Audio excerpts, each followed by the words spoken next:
पलायन रोको नौकरी दो यात्रा के माध्यम से विभिन्न जिलों से गुजरते हुए जो मांग पत्र लेकर के आए हैं, जो प्रभावित वर्ग के लोग हैं, लगभग 1 लाख प्रभावित नौजवानों से इस यात्रा के माध्यम से हम लोग जुड़े हैं। और इस यात्रा के प्रेस कॉन्फ्रेंस में लोगों ने आकर के अपनी बात रखी है, जो प्रभावित वर्ग के लोग हैं। और यह यात्रा एक हद तक कम से कम एक कोशिश तो जरूर है कि बिहार के भीतर जो जन समस्याएं हैं उसका जन संघर्ष बनने का जो है एक अवसर प्रदान किया है। तो इस जन संघर्ष के माध्यम से हम अपनी बात, बिहार के लोगों की हक की बात बिहार के सरकार और बिहार के मुखिया को बताने की कोशिश करेंगे। और दूसरी बात कि आज का तारीख ही पटना के लिए क्यों चुना गया है। आज का तारीख पटना के लिए इसलिए चुना गया कि आज महात्मा ज्योतिबा फूले की जयंती है। और महात्मा ज्योतिबा फूले कहते थे कि शिक्षा के बिना बुद्धि का नाश होता है और बुद्धि के बिना नैतिकता का नाश होता है, नैतिकता के बिना विकास का नाश होता है और विकास के नाश से धन का नाश होता है। और धन का नाश होने से जो बहुजन वर्ग के लोग हैं, जो बहुतायत लोग हैं, उनकी तबाही आती है, उनका भारी नुकसान होता है।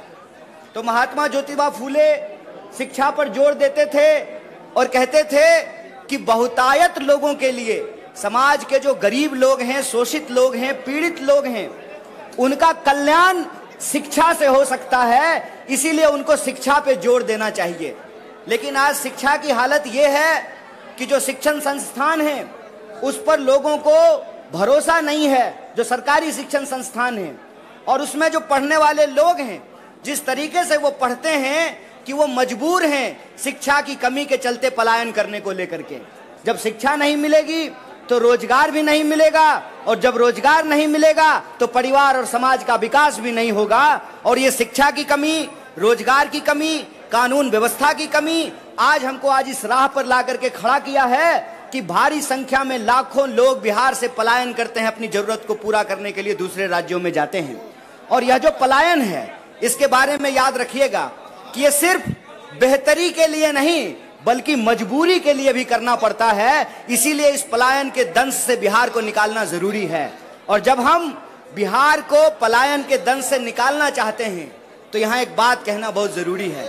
आज देश में एक साजिश चल रही है कि शोषण के खिलाफ जो ऐतिहासिक संघर्ष रहा है, उन ऐतिहासिक संघर्षों को भुला दिया जाए। जो वंचित वर्ग के लोग हैं, जो गरीब हैं, जो शोषित हैं, जो पीड़ित हैं, उनके मन में यह विश्वास बैठा दिया जाए, ये भ्रम बिठा दिया जाए कि आज के इस शोषण के दौर से लड़ा नहीं जा सकता है। इतिहास के शोषण के खिलाफ संघर्षों को इसलिए भुलाया जाता है कि मौजूदा समय का जो शोषण है उसको बचा करके रखा जा सके, और जो शोषित वर्ग है वो अपने हक के लिए आवाज नहीं उठा सके, अपने अधिकार के लिए संघर्ष नहीं कर सके। जो बढ़ती हुई महंगाई है, जो बढ़ती हुई बेकारी है, जो असमानता है, जो गरीबी है, जो शिक्षा और स्वास्थ्य की कमी है, उसके खिलाफ लड़ने वाली जवान जो है वो मुखर ना हो पाए, वो बुलंद ना हो पाए। इसीलिए इतिहास के संघर्ष को भुलाने की कोशिश की जाती है। इसीलिए मैं आपको बता दूं कि सरकार ने, सेंसर बोर्ड ने महात्मा ज्योतिबा फूले और माता सावित्रीबाई फूले के ऊपर जो फिल्म बनी, उस फिल्म पर रोक लगा दिया, उसको प्रतिबंधित कर दिया। हम कहते हैं कि जब तमाम तरह का फाइल बन रहा है, पता नहीं केरल फाइल, लंदन फाइल, कौन कौन सा फाइल बन रहा है, तमाम तरीके की सरकार की प्रोपेगेंडा फिल्में जब बन रही है, तो महात्मा फूले और ज्योतिबा फूले और सावित्रीबाई फूले के ऊपर जो बनने वाली फिल्म है उसको क्यों बंद किया गया है? उसको इसलिए बंद किया गया है कि देश के भीतर जो शोषित पीड़ित लोग हैं वो अपनी आवाज को बुलंद नहीं कर सकें। इसीलिए हम आप तमाम बिहार के नौजवानों और विद्यार्थियों से अपील करते हैं, कांग्रेस पार्टी के एक एक कार्यकर्ता से अपील करते हैं, साथियों हमारे कंधे पे एक बहुत बड़ी जिम्मेवारी है। हमारे कंधे पे जिम्मेवारी है इस देश की आजादी को बचाने का, हमारे कंधे के ऊपर जिम्मेवारी है इस देश के संविधान को बचाने का। और हमको यह जो काली टोपी का काला कारनामा है, इसके खिलाफ व्हाइट टी शर्ट पहन करके, न्याय योद्धा बन करके, संविधान सेनानी बन करके हमको अपने आजादी की रक्षा करना पड़ेगा, हमको अपने देश और संविधान की रक्षा करना पड़ेगा।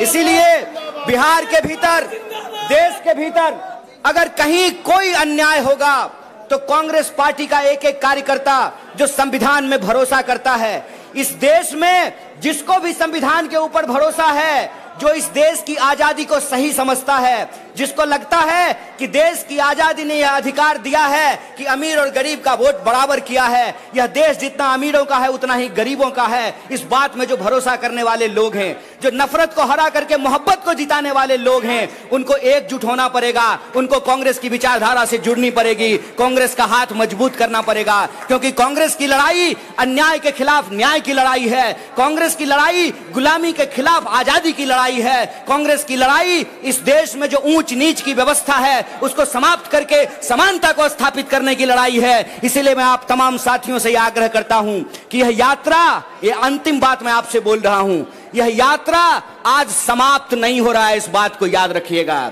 ये अंजाम नहीं है, आगाज है, इस बात को याद रखिएगा। इस बात को याद रखिएगा कि बिहार जब जब करवट लेता है देश बदलता है, और देश के इस बदलाव में बिहार के जो तमाम छात्र और नौजवान हैं कदम से कदम मिला करके इस आंदोलन में, इस जन आंदोलन में हिस्सा लें। और कांग्रेस पार्टी को हम शुक्रिया अदा करना चाहते हैं, हमारे नेता सचिन पायलट का, यूथ कांग्रेस का, एनएसवाई का, और एक एक वो व्यक्ति जो यात्रा में यात्री बन करके चला है, जो पेंडिंग भर्ती वाले हमारे नौजवान साथी हैं, हम सबका धन्यवाद करना चाहते हैं कि आपने जन संघर्ष का एक मंच दिया है। बदलाव की चाहत रखने वाला एक एक इंसान इस जन संघर्ष के मंच से जुड़ेगा और बिहार में बदलाव होगा। ये अंजाम नहीं है, ये आगाज है, ये आगाज है कि हम बिहार में बदलाव करेंगे।